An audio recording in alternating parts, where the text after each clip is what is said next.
스가랴서 12장 말씀. 스가랴서 12장 1절부터 큰 소리를 듣습니다. 시작. 이스라엘에 관한 여호와의 경고의 말씀이라. 여호와 곧 하늘을 펴시며 땅의 터를 세우시며 사람 안에 심령을 지으시니가 이러시되, 보라 내가 예루살렘으로 거사면 모든 민족에게 취하게 하는 잔이 되게 할 것이다. 예루살렘이 에워싸일 때에 유다에까지 이르리라. 그 날에는 내가 예루살렘을 모든 민족에게 무거운 돌이 되게 하리. 그것을 드는 모든 자는 크게 상할 것이다. 천하 만국이 그것을 치려고 모이리라.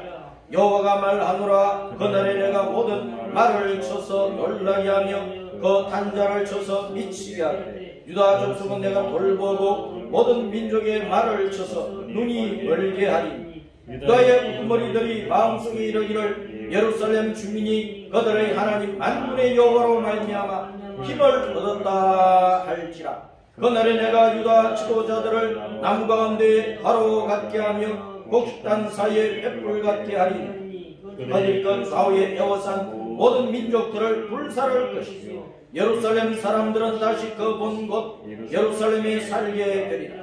여호와가 먼저 유다 장막을 구원하리니, 이는 다윗의 집의 영광과 예루살렘 주민의 영광이 유다보다 더하지 못하게 하려 함이니라. 그날에 여호와가 예루살렘 주민을 보호하리니, 그 중에 약한 자가 그날에는 다윗 같겠고 다윗의 족속은 하나님 같고 우리 앞에 있는 여호와의 사자 같을 것이다. 예루살렘을 치러오는 이방 나라들을 그 날에 내가 멸하기를 힘쓰리라. 내가 다윗의 집과 예루살렘 주민에게 은총과 간구하는 심령을 부어주리니, 그들이 그 지른 바 그를 바라보고 그를 위하여 애통하기를 목자를 위하여 애통하듯 하며 그를 위하여 통곡하기를 장자를 위하여 통곡하듯 하리로다. 그날에 예루살렘에 큰 애통이 있으리니 머릿도 골짜기 바다더 림몬에 있던 애통과 같을 것이다. 온 땅 각 족속이 따로 애통하되 다윗의 족속이 따로하고 그들의 아내들이 따로하며 나단의 족속이 따로하고 그들의 아내들이 따로하며 레위의 족속이 따로하고 그들의 아내들이 따로하며 시므이의 족속이 따로하고 그들의 아내들이 따로하며 모든 남은 족속도 각기 따로하고 그들의 아내들이 따로하리라. 아멘. 오늘은 제504주년 종교개혁 기념주일입니다. 1917년 10월 31일 루터가 독일의 비텐베르크 성당 정문에다가 95개 주의 질문을 쭉 적어서 교황에게 답을 해봐라. 지금까지 천주교가 하고 있는 것이 올바른 것이냐, 틀리지 않았느냐, 성경에서 벗어난 것이다. 이제는 성경으로 돌아가야 된다.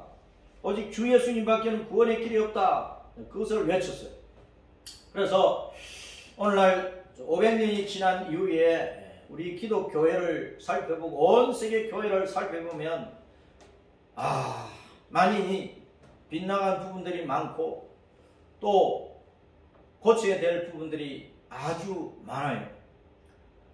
우리는 기독교 종교 자체도 이 시대에 생명의 복음을 바로 증가하는 종교들 가운데 종교로 거듭나야 되지만, 우리 기독교 안에서 각 지역 교회에 속된 우리 성도들이 자신의 신앙을 살펴서 주님이 원하시는 참된 믿음의 사람이 되어서 이 시대에서 주 예수님을 바르게 믿고 따라가면서 그 예수님을 생명의 구주로 증거하고 그 영광의 복음을 온 땅에 증거하는 일에 혼신의 힘을 다해가지고, 이제 우리가 세상을 살펴보고 분별하면 난리가 계속 일어나잖아요.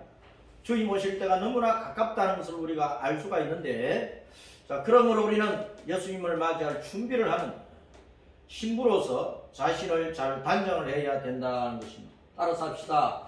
오직 예수님밖에 없다. 주 예수님 사랑합니다. 주 예수님 사랑합니다. 주 예수님 어서 오세요. 아멘. 자, 그래서 오늘은 주님께서 스가랴 12장의 말씀을 통해서 중석 이스라엘아 하는 제목을 주셨습니다. 따랐습니다. 중석 이스라엘아, 중성 이스라엘아, 무거운 돌 이스라엘아. 무거운 돌 이스라엘아. 우리는 무거운 돌같이 적군을, 대적을, 사탄의 세력을 때려 부숴서 승리하는 이스라엘이 되어 있다. 승리하는 이스라엘, 승리하는 이스라엘. 종교개혁 주일에 합당한 말씀입니다. 스가랴 선지자는 기원전 5세기 중반부터 4세기 초에 활동을 했는데, 그때 같이 활동했던 사람들이 누구냐? 선지자 학계도 있고, 바빌론에서 포로되어 있다가 유대 땅으로 다시 귀환해서 이스라엘 백성들을 통합시켜서 하나가 되기 위해서 이제 성전을 건축하고, 또 예루살렘 성을 뽑고 전국 유다 나라 전체를 복하는 데 앞장섰던 스룹바벨과 대성 여호수아가 있고, 그 다음에 학자 겸 선지자 에스라가 있고, 그 다음에 느헤미야 선지자가 있는데, 자, 이런 시대에 같이 활동을 했어요. 그래서 돌아왔으니까 제일 먼저 해야 될 일이 뭡니까? 하나님의 성전을 다시 세워야 되고, 또 예루살렘 성을 다시 복구를 하고, 그리고 유다 전체를 복구하는 일을 해야 되는 것입니다. 그래서 하나님의 백성은 언제나 성전 중심, 하나님 중심이야, 교회 중심이야, 예수님 중심이야. 따랐습니다. 우리는 예수님 중심으로 믿음의 길을 달려가는 천국 가는 나그네들입니다. 자, 성전을 짓고 예루살렘 성을 복구하는 주변 사람들이 막 방해를 하는 거예요. 이방인들이. 사마리아인들과 주변 민족들의 방해로 성전 기초만 해놓고 한 20년 동안 일을 못하고 있다가 겨우 이제 일을 마쳤는데, BC 516년 다리오 왕 제6년에 마치게 된 것입니다. 그래서 하나님의 선지자들이 하나님의 말씀을 받고 왜 성전 복구를 시작을 했다가 방해 있다고 또 중단해버리고 자기들의 집 짓는데 바빠버리고 하나님의 성전을 잊어버리고, 왜 그러느냐? 빨리 하나님께 돌아와서 성전을 완성하자 하고 외친 것입니다. 오늘날 이 시대도 우리는 육신의 일 때문에 먹고 마시고 사는 것 때문에 집 장만하고 집 장가가야 되고 빚도 갚아야 되고 이것저것 때문에 내 자신의 성전을, 이 몸의 성전을 완성하는 것을 우리는 뒷전으로 여기질 않는가? 내 몸의 성전, 내 믿음의 성전이 바르게 세워져 있는가? 주님께서 탁 나와 임마누엘 하시고 여호와 삼마, 주님께서 거기에 계시는 믿음 샤워이 되고 있는지 우리는 잘 살펴야 되겠습니다. 자, 스가랴서에는 9가지 환상이 1장부터 6장까지 나타나고, 그리고 여러가지 교훈을 주고 있어요. 금식에 대한 교훈도 있고 예루살렘 회복에 대한 말씀도 있고 앞으로 세상 마지막에 일어날 일들을 예언을 하고, 그 속에는 예수님이 초림하시고 십자가를 지시고 또 재림하시는 그 내용도 있고, 흩어진 이스라엘 백성이 온 세계에 흩어져 있다가 유대인으로 다시 돌아간다, 귀향한다, 바빌론 포로 말고 세상 마지막 때 유대인들이 유대 땅으로 다시 돌아가는 것. 그리고 돌아가서 살고 있는데 유대 나라를 둘러싸고 있는 악한 동맹군들이 이스라엘을 막 침공을 하는 것입니다.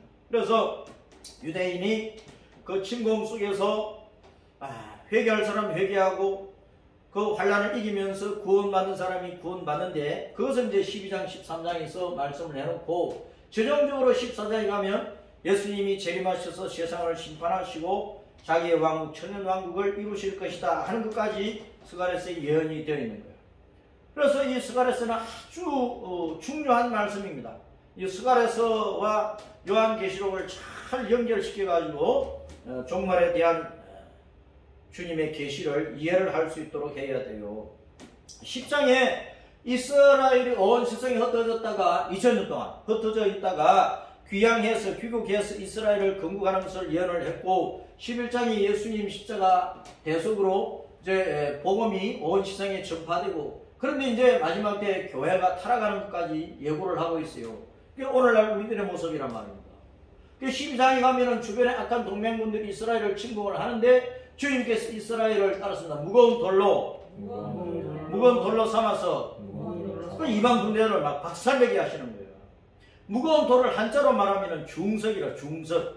무거울 중자 돌석, 중석이라고 해요. 그래서 마침내 이스라엘은 전민족적으로 회개하고 돌아와서 구원을 받는데, 스가랴서 12장 13장에서 얼마나 구원받느냐? 겨우 3분의 1은 3분의 1. 3분의 1은 여전히 안 믿는 거예요. 이스라엘 사람들뿐만 아니고 마지막 때 이 지구촌에 80억이 살고 있어도 예수님 앞에 나와서 회개하고 예수님 구주로 믿는 사람은 얼마 안 된다는 사실을 알아야 됩니다. 그러니까 내가 참된 믿음 속에 있는지 살펴보고 우리의 가족들, 일가 친지들, 주변에 잘 알고 있는 사람들을 예수님 믿도록 전도하는 일에 헌신을 해야 돼요.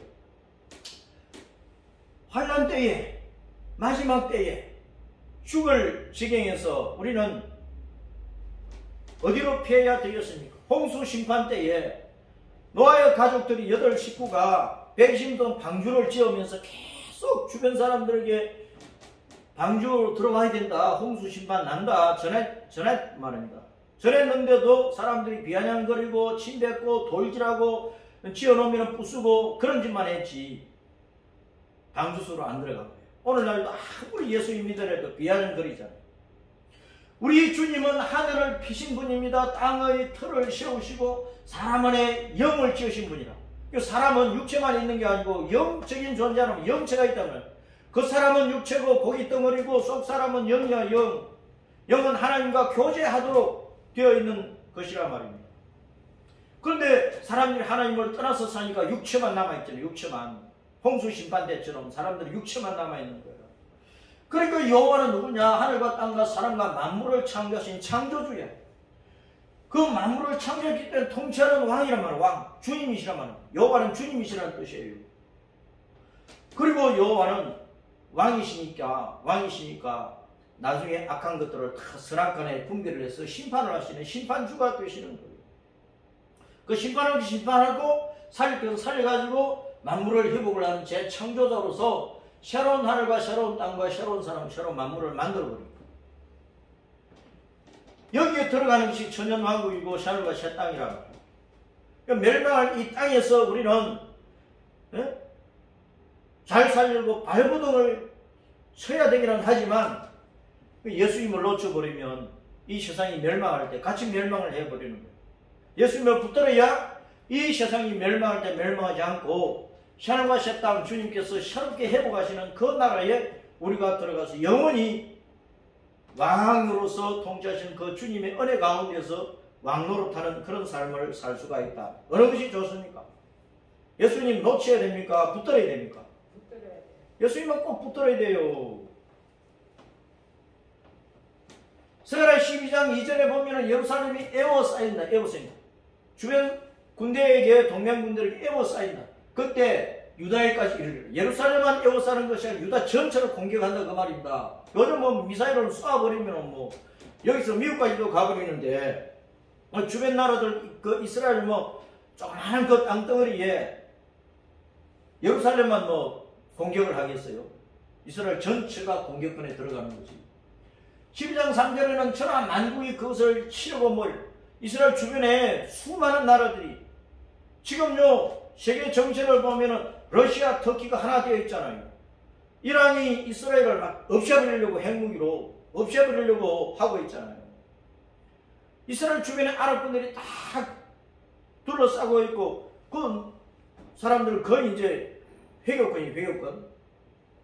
그러니까 알라신을 섬기는 사람들은 여호와 하나님을 경외하는 이스라엘이 눈에 가시야 없애버리려고 하는 거예요. 그 때가 되면은 이런 악한 연합분들이 연합을 해가지고 동맹을 해가지고 예루살렘을 침공을 하게 되어 있어요. 그런데 주님께서 모든 민족의 말과 그 말탄 자들을 미치고 아니 눈물 해버린다. 옛날 시대는 기병이고 보병이고 그런데 지금은 탱크 부대고 미사일 부대고 비행기고 군함이고 그 다음에 이제 여러가지 하늘과 땅과 바다와 온갖 곳에서 무기를 쏘아대는데 그런데 주님께서 개입을 하시면은 그 적군들이 미쳐버린다니까.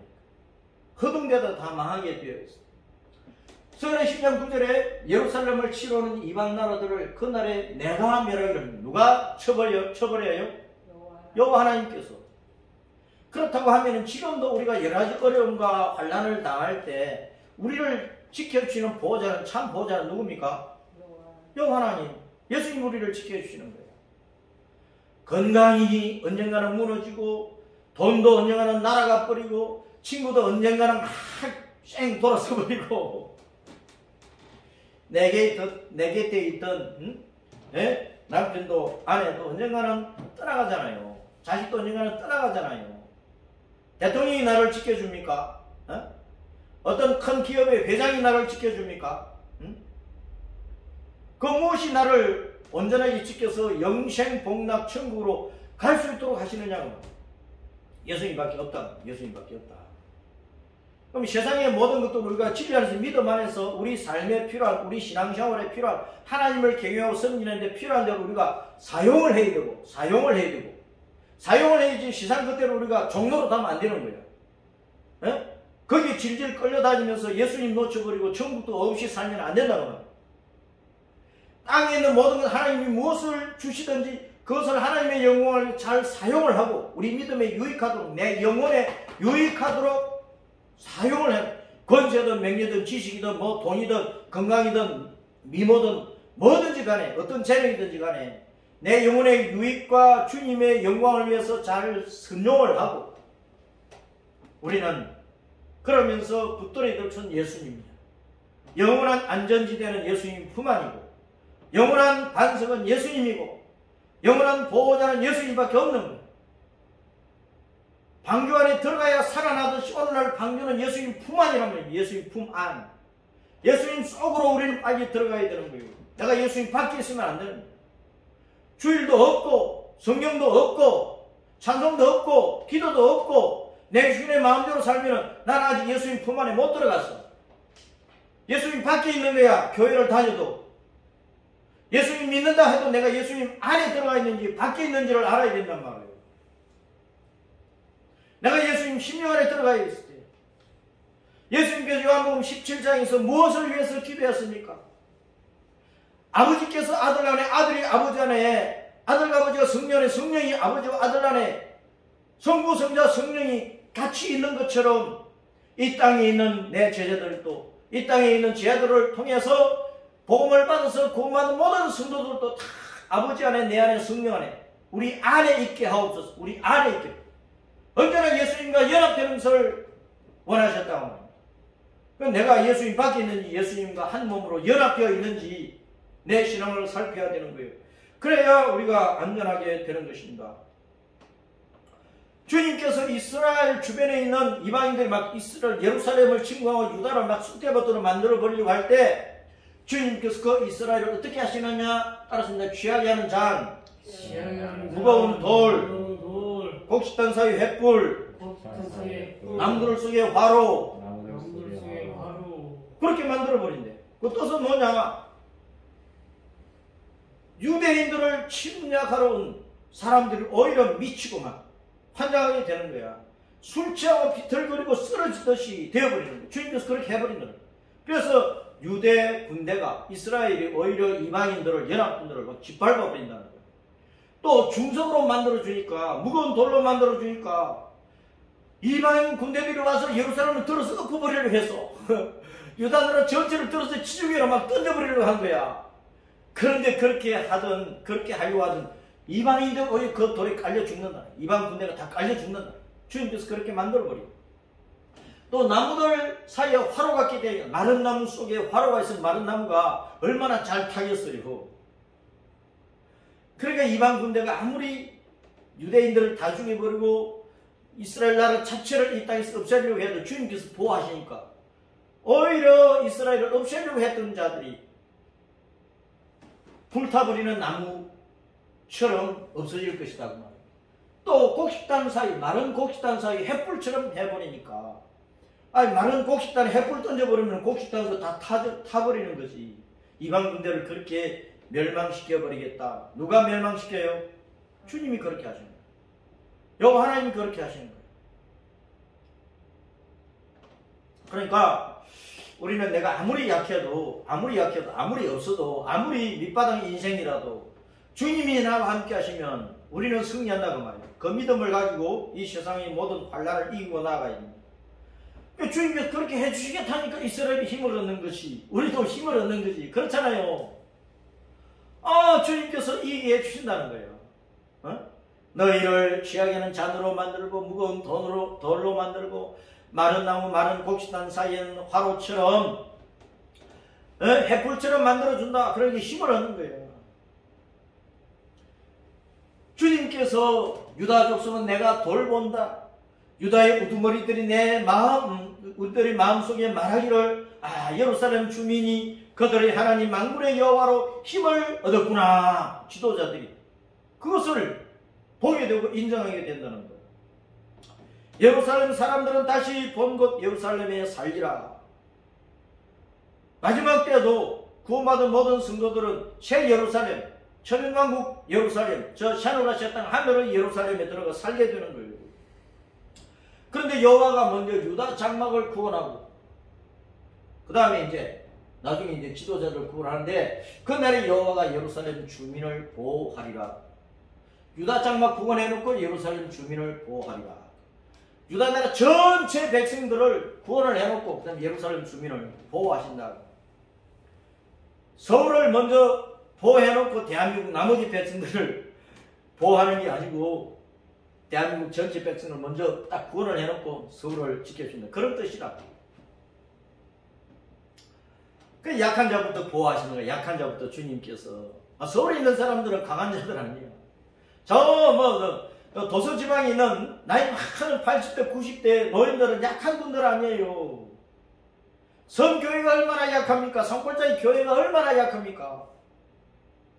서울에 수십만 명 모이는 교회부터 하나님께서 건져주십니까?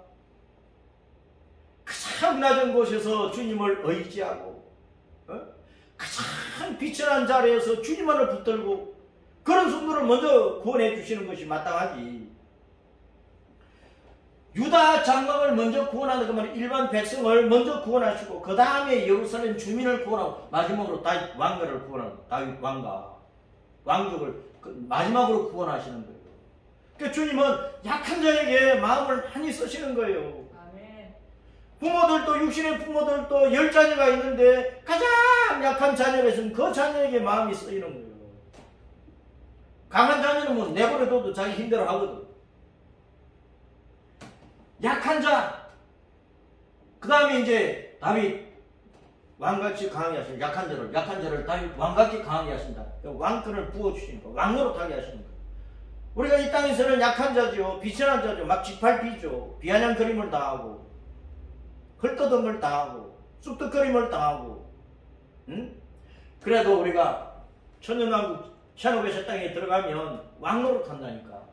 그러면 늘 힘을 얻어야지. 절망할 필요 없어요. 다윗 족속은 하나님같이 여호와의 천사같이 그렇게 만들어주는 거예요. 신적인 권능을 부어버려. 신적인 하나님의 권세를 부어버리니까 얼마나 안전하겠어요. 보호를 받는 것입니다. 그래서 온 백성이 승리하게 되고 천국의 그 영광을 누리게 하시는데 주님께서 공평하게 하시는 거예요. 약한 자부터 딱 구원을 해가지고 주님의 은혜를 공평하게 부어주시는 거예요. 그러니까 주님은 공평하신 분입니다. 내가 뭐 없다고 절망할 필요 없어. 주님께서 그렇게 이스라엘을 구원한 동맹은 어떻게 해버려요? 천하 만국이 그것을 치르고 모였는데 예루살렘을 치러 오는 이방 나라들을 그 나라에 내가 멸하기를 힘들어. 주님께서 짓밟아 버리신다니까. 박살내 버리신다니까. 그리고 예수님이 부르면 우리는 승리하는 거예요. 그 기도를 어렵게 생각하지 말고 기도가 뭐 잘 안 나오도 그러면 예수님만 불러. 아버지만 불러. 하늘에 계신 우리 아버지 하라고 부르면서 주기도를 가르쳐 주셨잖아요. 하늘에 계신 우리 아버지, 만군의 여호와 나의 주님 나의 아버지, 주 예수님 나의 주님 나의 아버지, 성령님 나를 보호했어요. 그렇게 불러. 그것이 기도예요. 일반 기도가 안 되면 주기도를 하루에 10,000번이라도 할 줄 아니까. 자, 에스겔 38장 39장에 보면 마지막 때에 곡과 마고의 군대가 이스라엘을 침공을 할 것을 예언을 해놨습니다. 곡은 산악이라 산악, 큰 험한 산이라는 그런 뜻인데, 산이라고 하는 것은 뭡니까? 높고 험한 산은 거대한 힘이 있잖아요. 그러니까 세상 사람들 나는 거대한 산처럼 힘이 있다, 권세를 뽐내는 거야. 곡은 그런 존재야. 그 사탄의 그 힘성이란 말입니다. 그 곡이 마곡 땅을 다스리는 왕이라. 그 마곡 땅은 확장한다 뜻입니다. 사탄은 계속 자기 영역을 확장하려고 그래요. 귀신은 우리 속에 들어와서 아예 우리의 몸과 마음과 영 생활 자체를 다 점령하려고 그래요. 자꾸 확장한단 말입니다. 바늘 도둑이 소도둑 되잖아요. 나쁜 것이 내 속에 들어와서 자꾸 확장돼가지고 내 전체를 지배를 해버립니다. 사탄과 귀신들은 한 개인도 점령을 하고, 가정도 점령을 하고, 교회도 점령을 하고, 한 지역도 점령을 하고, 나라도 온 세계를 점령을 해서 다 80억 사람들을 지옥에 끌고 가려고 하는 거예요.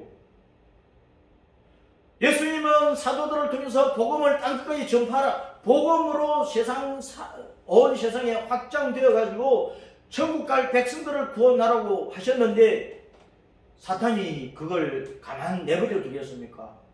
사탄도 온갖 악한 짓을 해서 자기의 세력을 확장시켜 가지고 세상 전체를 파멸시키려고 하는 거예요. 그러니까 신앙은 어쩔 수 없이 싸움이에요. 싸움. 우리는 예수님 이름으로 온 세상을 멸망시키려고 사탄과 싸워야 되는 거예요. 예수님 하면 주님께서 계획에서 나와 함께 하시는 거예요. 그러니까 세상에 어떤 악한 일이 일어나고 두려운 일이 일어나고 절망적인 일이 일어나도 우리는 호랑이 굴에 들어가도 정신만 차리면 산다는 말이 있듯이 우리는 정신 차려서 예수님을 불러야 돼. 예수님. 따라서 내가 예수님, 아버지, 주님, 그러면 끝나는 거야. 두려워하지 말고. 마곡 땅은 로스가 있는 로스는 러시아고 메섹 모스크바고 두발스크라. 그리고 주변에 이제 곡이 주변 사람들과 연합을 하는데 바사는 이란이고 구스는 이디오피아, 부스는 리비아, 고멜은 게르만 족이고 도갈만은 터키 족이고 이들과 이제 동맹을 해서 예루살렘을 침공을 한다고 이미 예언을 해놨다는 말입니다. 그 예수겔 38장 8절 읽어봅니다. 시작.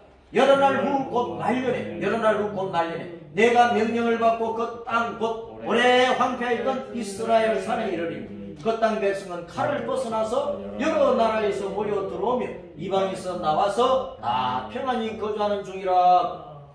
이방 땅에서 이스라엘 백성들이 나가가지고 예루살렘에 다시 돌아가서 평안히 살고 있는데 황폐한 땅이라고 그래요. 지금 이스라엘 백성들이 얼마나 잘 살고 있어요. 그런데 평안히 살고 있는데 황폐했다고 말씀합니다. 뭐가 황폐했어요? 심령이 황폐해진 거야. 믿음이 황폐한 거야. 지금 이스라엘 백성들은 잘 살고 있어. 그들은 무기체도 잘 갖춰가지고 주변 나라들이 막 이란에서 행복이 쏜다 해서 먼저 비행기를 날려가지고 공습을 해서 이란 다 잿더미로 만들려고 하고 있단 말입니다. 그만큼 능력이 있어요. 잘 살고 있는데 왜 황폐하다고 말하느냐? 심령이 황폐한 거예요.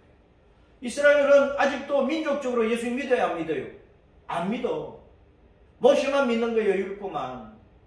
개인적으로 이스라엘 백성들 가운데 가나안 땅에 팔레스타인 땅에 800만 정도 살고 있다 그러는데 그들 가운데 개인적으로 예수님 믿는 사람이 있어. 그러나 유대 민족 전체적으로는 예수님을 아직도 메시아로 인정을 안 하는 거야. 뭐가 황폐합니까? 믿음이 황폐한 거야. 그 심령이 황폐하다는 거야. 평안히 살고 있는데 심령이 황폐한 거야. 오늘날 세상 사람들을 보세요. 돈 있고 많이 배우고 집이 여러 채고 권세가 당나고 그러면 잘 살고 있어. 평안히 살고 있어요. 그런데 주님께서 보실 때는 황폐한 거예요. 뭐가 황폐해요? 뭐가 사막같이 되어버렸어요? 그 심령이, 그 믿음이. 생명이 없으니까. 사막은 생명이 없는 거야. 물이 없는 거야. 물은 영원한 생명이신 예수님의 말씀이라. 예수님의 생명이라. 셈은 예수님이야. 그러니까 예수님 없으면 잘 살아도 육신적으로 잘 살아도 황폐한 사막 같다 그 말입니다. 그 인생이. 38장 에스겔 38장 9절에 내가 올라오되 너와 내 모든 때와 너와 함께한 많은 백성이 광풍같이 이루고 구름같이 땅을 덮으리라. 주님께서 이방 군대를 다 멸망시켜버리고 온 천에 흩어졌던 유대인들이 다시 예루살렘에 다 모이게 하십니다. 이 말씀은 육신의 이스라엘 백성들이 이제 구원받은 3분의 1은 예루살렘에 들어가죠. 유대 땅에서 살죠. 그런데 영적인 이스라엘은 다 천년왕국에 들어가잖아요. 샤르와 새 땅, 새 예루살렘에 들어가잖아요. 그걸 지금 말씀을 하고 있는 거예요. 계시록 16장에서 이제 19장까지 보면은 이제 마지막 때에 여섯째 대접 재앙 때에 아마겟돈으로 군대가 이스라엘을 둘러싸고 있는 북방 지역을 중심해서 그 러시아잖아요. 러시아. 군대가 모일 것을 말씀해. 그것이 아마겟돈으로 모인다. 아마겟돈. 용과 짐승 거짓 선자의 입에서 나온 개구리 모양의 더러운 귀신의 영 3마리가 동맹군대를 모아가지고 적그리스도 군대지. 고가 마국의 군대란 말입니다. 요단강 동쪽에 그 왕들이 군대를 끌고 말라버린 유브라데 강을 건너서 예루살렘을 침공을 하러 오는데 어디로 모이냐? 아마겟돈으로 모인다. 아마겟돈은 하르마겟돈입니다. 하르는 히브리어로 산이거든. 산. 그 머깃도 산을 헬라어로는 머깃도 산을 구약 히브리어 머깃도 산을 헬라어로는 아마겟돈이라고 한 거예요. 이 머깃도는 급수간다. 갑자기 친다. 공격한다. 죽인다. 그런 뜻입니다. 이 아마겟돈 머깃도 산은 옛날부터 수십 번 수백 번 격전지. 북쪽에서 또 남쪽에서 막 군대를 이렇게 가지고 예루살렘이 그냥 싸움의 전장이 되어버립니다. 애국에서 밀고 올라가지, 저 아수르 바빌론에서 밀고 내려오지. 그럼 어디서 만나느냐? 이 머깃도에서 주로 만난 거예요. 여기서 큰 전쟁이 여러 번 일어났어요. 그러니까 여기에 이제 이스라엘이 북쪽 군대에 붙느냐 남쪽 군대에 붙느냐에 따라서 이스라엘도 해를 받은 거예요. 에? 그것이란 말이에요. 머깃도는 메깃도 가다드라는 동사에서 왔는데 가다드는 모이다 치다 급수가다 칼로 베어버리다 죽이다 그런 뜻입니다.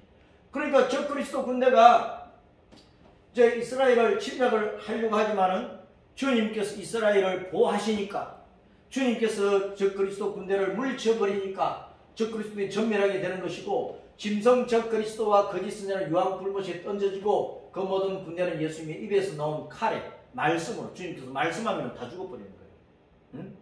응? 다 죽어서 새들의 밥이 된다는 것을 말씀을 하고. 자, 이번 눈 뜨고 계시록 20장에 에스겔 38장 39장에 말씀했던 그 고가 마국의 군대가 계시록 20장에 다시 나타나는 거예요. 그래서 이제 에스겔 38장 39장에 고가 마국의 군대는 바로 요한계시록 20장에서 일어날 그 마지막 전쟁을 예언해 놓은 것이란 말이에요. 천연왕국이 끝나자마자 무저갱에서 풀려난 사탄이 고가 마국의 백성을 또 선동을 해가지고 예루살렘 성과 하나님의 백성을 사방이 쓰여워서 급습을 했는데 주님께서 하늘에서 불을 내려가지고 다 태워 죽이시는 거예요. 그 다음에 이제 주님께서 흰 보좌 위에 앉으셔가지고 심판을 하십니다. 백보좌 흰 보좌.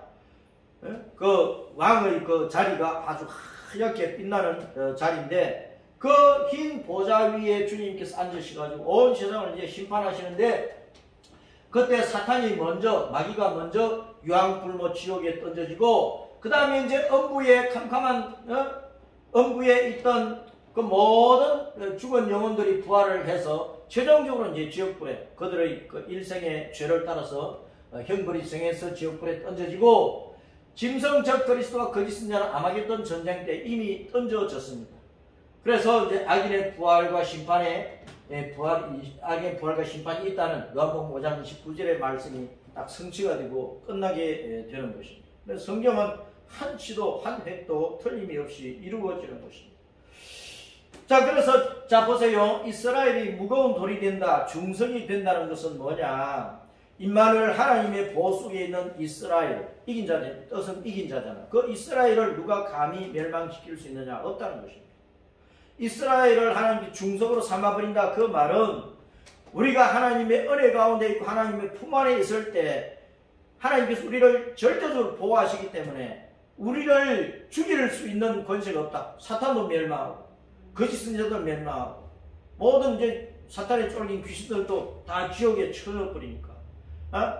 예수님을 비아냥거리고 복음을 비아냥거리던 모든 불신앙자들의 영혼도 다 지옥에 들어가 버리는 것입니다.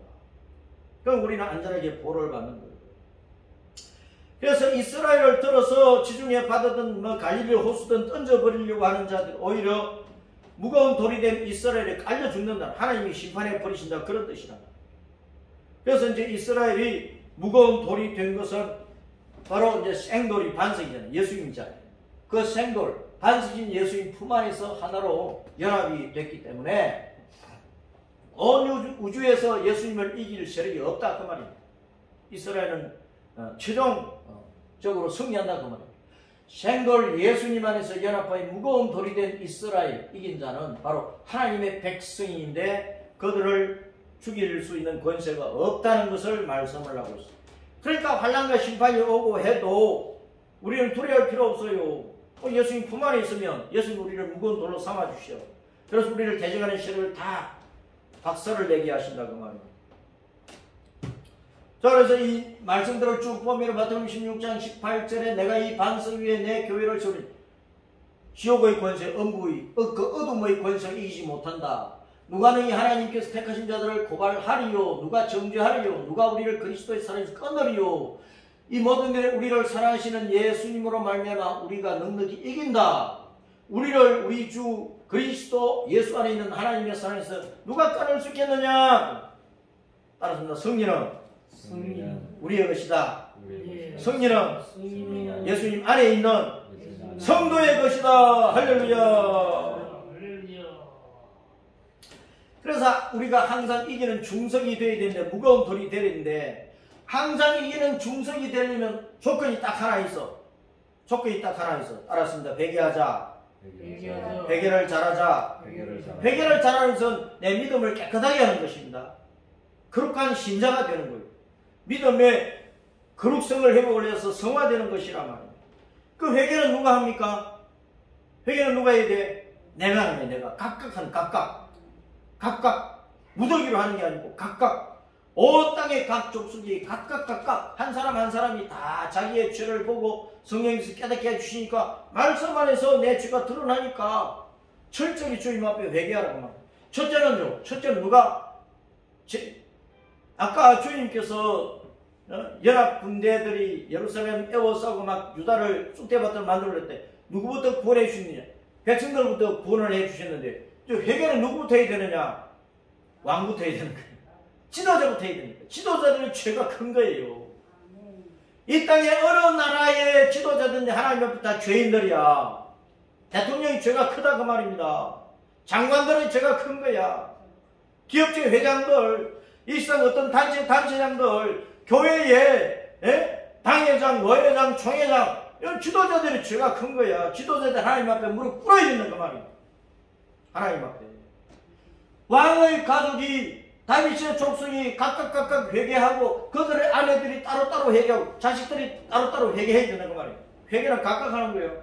그 왕의 가족이 회개하고 그 다음에 따라서 선지자 가족. 선지자도 나단은 선지자거든. 나단의 족속이 따로 그들의 아내들이 따로. 선지자 가족이 각각 회개하고 그 다음에 제사장 가족. 제사장 가족. 레위는 제사장 가족이잖아요. 레위의 족속이 따로 그들의 아내들이 따로. 그 다음에 누가 있느냐? 따라서 성전 봉사자. 성전에서 봉사하는 사람들. 레위, 게르손, 시므이가 나오는데요. 시므이는 성전 봉사를 하는 족속 중에 한 족속이고 또 다른 족속은 다윗 왕을 저주했던 사람이야. 그러니까 성전에서 봉사를 하던 또 복음을 버리고 막 왕을 저주를 했던 다윗 왕은 예수님이니까 이 땅에서 예수님 저주하는 사람들 많아요. 교회를 욕하는 사람들 많아요. 그들도 회개하면 산다고 말입니다. 시므이의 족속이 따라오고 그들이 아내들. 시므이는 성전을 봉사했던 족속 가운데 한 족속이기도 하고 또 다윗 왕을 저주했던 사람이야. 그럼 교회에서 주님을 섬기는 모든 성도들이 회개하고 또 교회 바깥에서 막 예수님 욕했던 모든 사람들도 회개하면 사는 거예요. 회개하면. 그럼 누구나 모든 남은 족속도 같이 따라오고 그들의 아내들이 따라와. 회개는 각각 하는 것이라고 합니다. 그러니까 여러분, 교회는 회개하는 것이 회개하는 것, 자기 자랑하는 것도 아니고 뽐내는 것도 아니고 폼 잡고 거들먹거리는 것이 아니고, 교만한 자들이 교회에서 예수님을 따라 뭉개려 하면 됩니까? 세상에서 뭐 좀 가지고 있다고 교회 오면은 폼이나 잡고 힘을 쓰려고 하는 사람들 힘 빼야 되는 거예요. 목에 힘주는 사람들 팍 꼬꾸라지고 엎드러져야 돼. 그게 교회야. 교회는 목사, 장로, 권사, 중직자들이 뽐내는 것이 아니란 말이에요. 그들이 먼저 주님 앞에, 왕의 가족들, 선지자 가족들, 제사장 가족들이 먼저 주님 앞에 꼬꾸라져야 돼. 오늘날 목사들이 회개 잘 안 하거든. 오늘날 장로들이 회개 잘 안 하거든. 꼬꾸라져야 돼. 꼬꾸라져야 돼. 빨리 주님 앞에 꼬꾸라져야 돼. 그렇지 않으면 살 길이 없어요.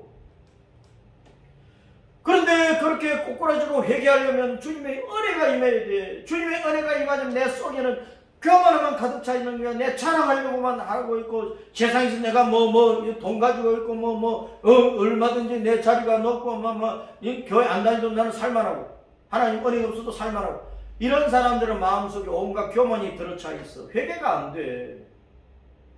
주님의 은혜가 내게 임해야 회개가 된다니까. 스가랴 12장 10절 시작. 내가 다윗의 집과 예루살렘 주민에게 은총과 간구하는 심령을 부어주리니 그들이 애통으로 통과한다. 부어주니까 그들이 각각 애통으로 통과한다 그 말입니다. 회개는 억지로 안 돼요. 내 마음대로 안 돼요. 회개도 주님께서 은총과 간구하는 심령을 내게 부어주실 때, 회개의 영을 부어주실 때 그때 눈물이 팍 터지는 거야. 콧물 흘리고 막 바닥에 뒹굴면서 아이고 아버지 잘못했습니다. 아이고 예수님 용서해달라고 그렇게 회개하는 거예요. 진심으로 회개하는 사람 눈물이 안 터져요? 건성건성하면은 진실한 회개가 아니란 말이에요. 모든 문제 해결의 실마리가 따랐습니다. 회개다.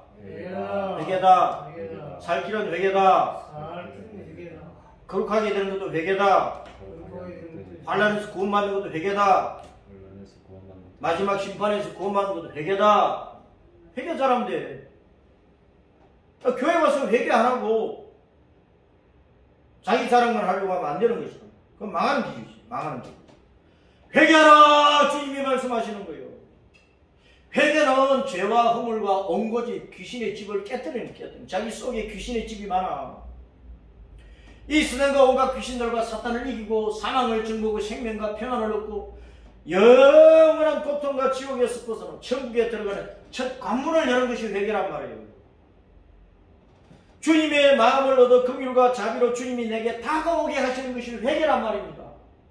만 가지 천국 은혜 보고 은혜의 보물 창고를 여는 열쇠가 회개 없으면 절대로 은혜 못 받아요.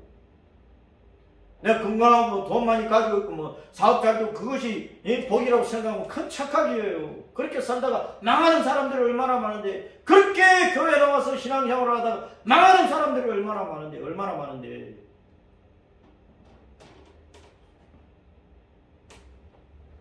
빌딩 몇 개 가지고 있다고 자랑할 것 하나도 없어. 자기 신앙을 참모습을 봐야지. 애통하고 회개하라고 통곡하라고 말씀하잖아요. 주님께서 은총과 강권의 심령을 부어주시니까 그들이 그 찌른바 그를 바라보고 그 찌른바 그를 예수님을 바라보고 2000년 전 자기 조상들이 죽였던 그 예수님을 비로소 이제 깨닫는 거예요. 아이고 우리 메시아네, 그리스도네, 깨닫는 거예요. 그래서 독자를 잃어버리고 통곡하듯이 망아들을 잃어버리고 통곡하듯이 우는 거예요. 회개하는 거야. 그 내는 예루살렘에 큰 회개의 애통이 있으니 먹이또 골짜기 하다드 림몬에 있던 애통과 같은 그런 애통으로 하나님 앞에 회개하는 거야. 그래야 나의 억만 죄로 말미암아 천하보다도 귀한 내 영혼을 잃는 그 실패에서 벗어나서 영원한 생명과 천국을 얻는 것이요. 회개하지 않으면요 손해봅니다. 자기 영혼 잃어버려요. 천국을 잃어버려요. 그러면 머깃도 골짜기에 눈물이 뭐냐? 머깃도 골짜기에 눈물이 뭐냐? 따라서 머깃도 골짜기에 눈물을 흘리자. 열왕기하 23장에 가서 보면은 유다왕 요시야 왕 때에 애굽의 바로 너구가 군대를 끌고 북쪽으로 쳐들어오는데 북쪽에서는 아수르 왕이 군대를 끌고 내려와. 결국 머깃도에서 맞는 거야. 그때 요시야 왕이 아수르 편을 드니까 애굽 왕이 요시야를 머깃도에서 죽여버린 거야. 요시야 왕이 죽었어. 그러니까 이스라엘 유다 전체 백성들이 통곡을 한 게 왕이 전사했으니까 통곡을 했단 말이야. 그 통곡의 눈물처럼 우리가 주님 앞에 회개해야 산다고 말이야. 회개해야. 그 회개가 없이 어떻게 사느냐고.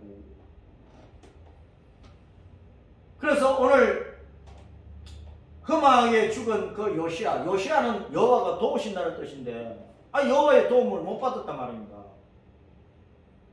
하나님의 뜻을 따라 이편 저편 붙어야 되는데 하나님의 뜻을 보고 자기 욕심껏 눈치껏 붙어버린 거예요. 그러니까 여호와의 도움을 못 받는 거예요. 십자가에서 죽으시고 부활하여 영생의 구주가 되시는 만주의 주 우리 주 예수님을 회개하고 믿지 않으면 내일은 지옥에서 영원히 슬피 울며 이를 갈게 되는 거예요. 오늘 내 목숨이 붙어있는 동안에 회개의 눈물을 많이 흘려야 천국에서 호호호 하하 웃는 거지. 오늘 눈물에 회개가 없이 거들먹거리면서만 살다가는 지옥에서 영원히 슬피 우는 거야. 그걸 알아야 돼요. 그러니까 내 골방에서 눈물의 머깃도 골짜기에 그 눈물을 내가 흘려야 되는 것입니다. 내가 그들이 그 찌른 바 그를 바라고 예수님을 비로소 2000년 후에 바로 보는 거예요. 메시아로 바로 보는 거야. 그 예수님을 지금까지 메시아로 알아보지 못하던 유대인들이 마지막 때에 가서 요한계시록 11장에 가면은 두 정인들이 유대인들이 모세와 엘리야 같은 성경을 가진 그 두 마지막 복음 전도들이 유대인들 복음 전하거든. 그 복음 듣고 이제 회개하는데 계속 3분의 1을 회개했다가 요한계시록 12장에 나오는 광야 도피처럼 비전을 했다가 나중에 이제 천년왕국 들어가는데 지금으로부터 2500년 전에 이 사실을 예언을 했단 말입니다. 그 마지막 때 유대인들이 이제 비로소 깨닫게 되는 거예요. 회개가 이렇게 더뎌요. 사람들이 너무나 미련한 거야. 육신적인 지혜는 발달하고 지식은 많이 배웠어. 석사 박사라도 예수님 잘 모른다니까, 못 깨닫는다니까. 하나님의 은혜가 없이는. 마지막 때 이제 예루살렘이 민족적으로 회개하고 주님 앞에 돌아오는데 3분의 1 겨우 구원받는 거예요. 그러면 이제 유대인들이 2000년 전에 예수님을 죽이라 메시아 아니다 그러면서 예수님을 십자가에 못 박아 죽였는데 오늘날 예수님을 믿는다고 하는 우리는 예수님의 심장의 대모치를 안 하고 삽니까? 우리는 주님을 어떻게 따르고 사느냐 그 말이에요. 예수님을 기쁘시게 하고 있습니까? 예수님 가슴에 대모치를 하고 있습니까? 잘 보라면 내 신앙을 잘 살게 됩니다. 그를 위하여 애통하라 그랬어. 누구를 위하여? 십자가에 못 박힌 예수님을 위하여 통곡하라 그 말입니다. 예수님을 위해서 애통하고 통곡을 하며 울어라.